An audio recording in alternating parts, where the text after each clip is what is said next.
Hello guys, samahan niyo ako magluto ng lunch namin today.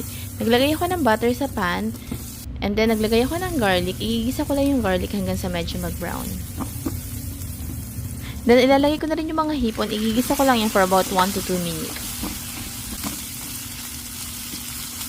Then mag-add ako ng 2 tablespoons of oyster sauce, 1 tablespoon of honey, 1 tablespoon of soy sauce, salt, and pepper. Then i-add ko na rin yung broccoli na pinakuluan ko ahead of time.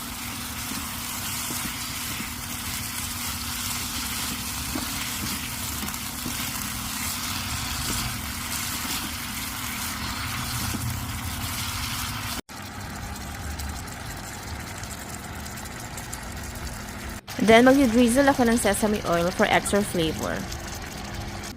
Sesame seed on top.